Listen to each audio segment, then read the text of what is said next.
Good morning बच्चों। कल हमने आपको इतिहास में फ्रांसीसी क्रांति में महिलाओं की भूमिका के बारे में पढ़ाया था। आज हम आपको पढ़ाएंगे क्रांति के बाद दास प्रथा का उन्मूलन।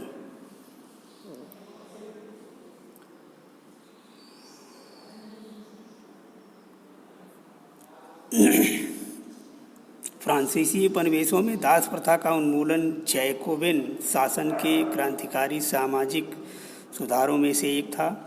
कैरिबियाई उपनिवेश मार्टिनिक, गार्टेलोप और सैन डोमिंगो ने तंबाकू, नील, चीनी एवं कॉफ़ी जैसी महत्वपूर्ण वस्तुओं पर अपना योगदान दिया। अपरिचित एवं दूर देश जाने और काम करने के प्रति यूरोपियों की अनिच्छा से तात्पर्य था बागानों में श्रम की कमी। इस कमी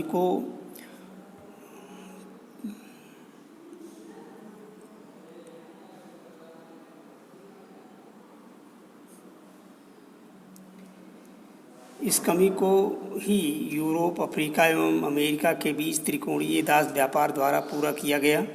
दास व्यापार 17वीं सदी से प्रारंभ हुआ। फ्रांसीसी सौदागर बोंदे या नान्ते बंदरगाह से अफ्रीका तट पर जहाज ले जाते थे, जहां वे स्थानीय सरदारों से दास खरीदते थे तथा उन्हें बागान मालिकों को बेच दिया जाता था।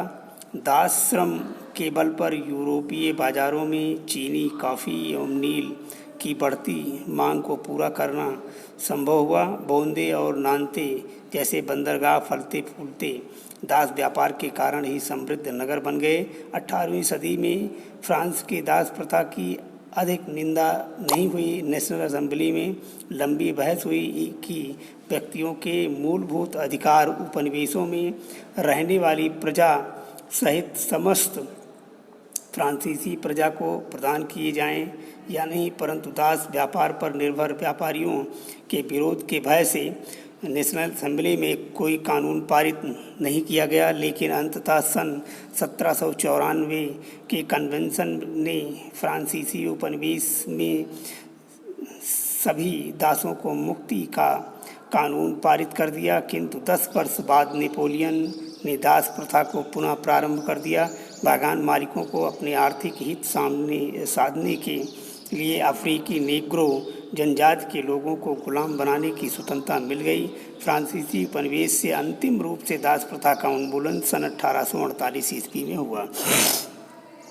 इसके बाद क्रांति के बाद रोजाना की जिंदगी। क्रांति के बाद फ्रांस की जनता व उनके विचारों में अनुकरणीय परिवर्तन आए। उनकी सोचने की प्रवृत्ति, भाव, राष्ट्रीयता व आध्यात्मिकता में परिवर्तन हुआ। सन 1789 से बाद के वर्षों में फ्रांस के पुरुषों, महिलाओं एवं बच्चों के जीवन में ऐसे अनेक परिवर्तन आए। क्रांतिकारी सरकारों ने कानून बनाकर स्वतंत्रता एवं समानता के आदर्शों को रोजाना की जिंदगी में उतारने का प्रयास किया। बास्टील के विध्वंस के बाद सन 1789 की गर्मियों में सबसे महत्वपूर्ण कानून सेंसरशिप की समाप्ति था। प्राचीन राजतंत्र के अंतर्गत तमाम लिखित सामग्री और सांस्कृतिक गतिविधियों, किताब, अखबार, नाटक को राजा के सेंसर अधिकारियों द्वारा पास किए जाने के बाद ही प्रकाशित या मंचित किया जा सकता था।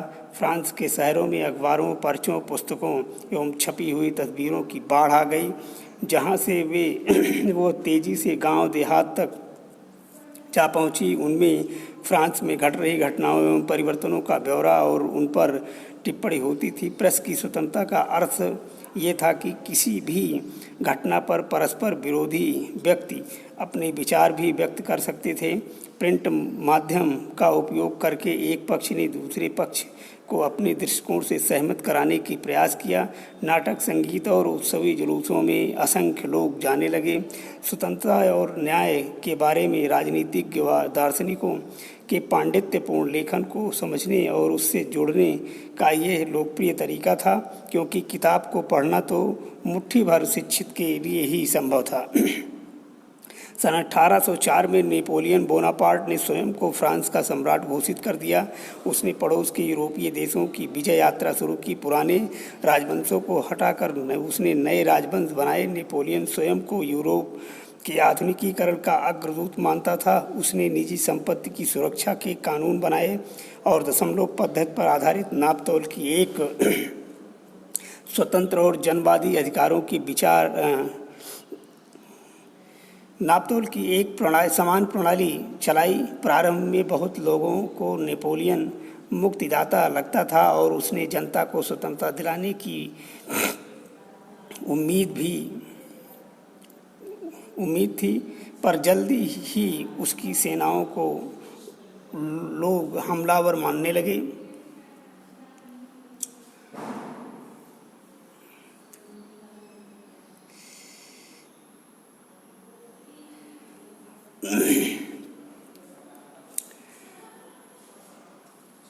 स्वतंत्रता और जनवादी अधिकारों के विचार फ्रांसीसी क्रांति की सबसे महत्वपूर्ण विरासत थे।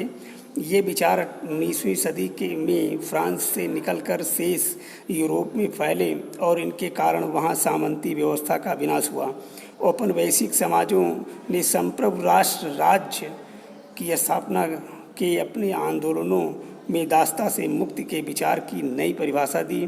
टीपू सुल्तान और राजा राम मोहन राय क्रांतिकारी फ्रांस में उपजे विचारों से प्रेरणा लेने वाले दो ठोस उदाहरण थे।